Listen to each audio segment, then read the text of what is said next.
তুই এই ঘর তালা মাসুস কে লাগা ঘর কি তোর একলা? দেখ আমি বিয়া শাদি করতেছি, এই ঘরটা আমার লাগবো, তুই অন্য হান্দা ঘর বান্ধ ল যা। আমি অন্য অন্য ঘর করতাম কে লাগি? এই ঘরটা তো আব্বা আমরা দুই ভাই লাগিয়ে করছে। হ্যাঁ বানচিন দুই ভাইয়ের লাগে, অহন আমার এই ঘর লাগবো, আমি এই ঘরে থাকবাম, তুই যাই অন্য হান্দে ঘর বান।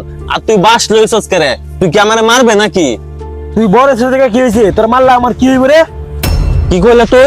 তুই আমারে মারবে? হ্যাঁ তোর মারবাম। তুই বাস লইছস আমারে মারতে? কি রে এটা না কি রে চিল্লাচিল্লি লাগছে?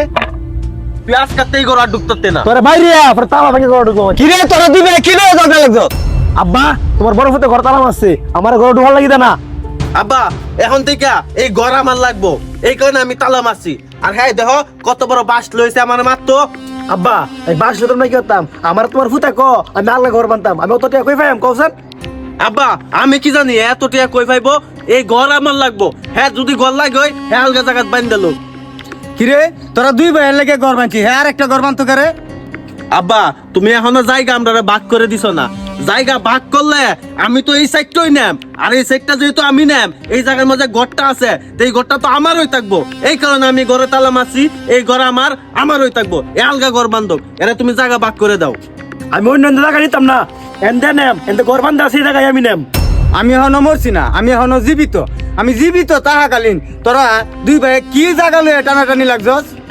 আব্বা তুমি জীবিত থাকতে যদি এ বাস লই আয়ে, তা তুমি মরলে পরে কি করবো তুমি বুঝতেছো না? তুমি বাচ্চা থাকতে আমরা জায়গা ভাগ করে দিয়ে যাও, নাইলে এর লগে আমার প্রতিদিন বাইরে বাইরে দিব। বাইরে বাড়ি কাম করলে তো বাইরে বাড়ি হইবই। তুই হনে ঘর তালা মেরে তুই দেশ, আমার তাহার লাগি দেশ না। তুই হইলে বড়, সে হইলো ছোট, তোরা দুই ভাই মিললে এই ঘরের ভিতরে থাকবি। মিললে টিললে থাকতাম না। হ্যাঁ রে কবালগা ঘর বানতো, এই ঘরে জানি হ্যাঁ না আয়ে। দেখছো আব্বা তোমার ফুতে কি শুরু হচ্ছে?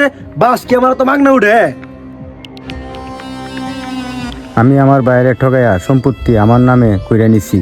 এখন আমার দুই পুলা কি শুরু করছে, আমি মরলে তো আমার কবরের জায়গাটাও দিত না।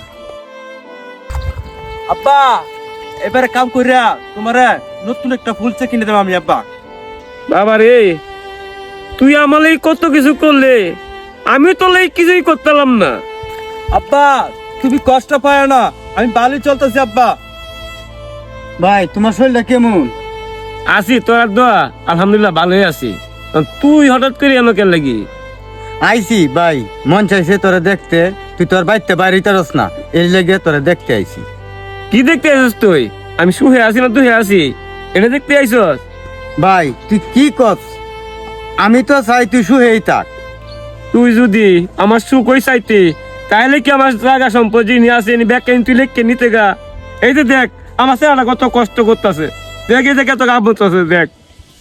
ভাই তোর জায়গা সম্পত্তি নাই, এরপরেও তোর সেরা কি পরিশ্রম করিয়া তোরে কি সুন্দর ভাবে রাখছে। আর আমার এত কিছু থইও আমার দুই ফুতে আমারে গর্তে বাহিরে দিবারছা। ভাই এটি হচ্ছে কর্মফল। তুই যেমন আমার টকাইছস, এই টকাইটা তোর পুতে তোর লয়া করতেছে। হ ভাই আমি আমার ভুল বুঝতে পারছি, সব সম্পত্তি এখনো আমার নামই আছে, তোর সম্পত্তি তোরে ফিরাইয়া দেম।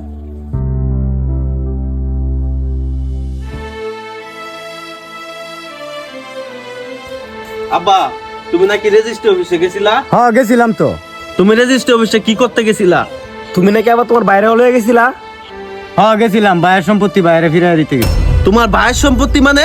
তোমার ভাইয়ের সম্পত্তি আইলো করতে? আমার বাপ বাচ্চা তাহাকালীন আমার ছোট ভাইরে ঠগাইয়া সব জমিন আমার নামে কইরা নিছিলাম, বুঝছ? আমি ভাবছিলাম আমার পোলাপাইনের ভবিষ্যৎটা সুন্দর কইরা গইরা দেম, কিন্তু আমি বাচ্চা তাহাকালীন নই। তারা জমিন লয়ে যে টানাটানি শুরু করছ, মরে গেলে তো আমার কয়বারে জায়গাও দিতে না। এই কারণে চিন্তা করে দেখলাম আমার বাইরে ঠগাইয়া আমি এত কিছু করছি, বাইরটা বাইরে ফিরাইয়া দেই, মরে গেলে অশান্তি পাইয়া। আমি এখন বুঝতে পারছি কেউ রে ঠগাইয়া কেউ শান্তিতে থাকতে পারে না। আমি আমার বাইরে ঠগাইয়া এত কিছু করছি, তাও আমার ভাই অনেক সুখে আছে, আমি একটু শান্তিতেও নাই। তার মানে তুমি যে সম্পদ জুড়াইছ, এর মধ্যে অর্ধেক সম্পদ তোমার ভাইয়ের নামে আছিল। আব্বা তুমি তোমার বাইরের সম্পত্তি দখলে রেখাইতেছ, তুমি আমরা তো একবার জানালা না।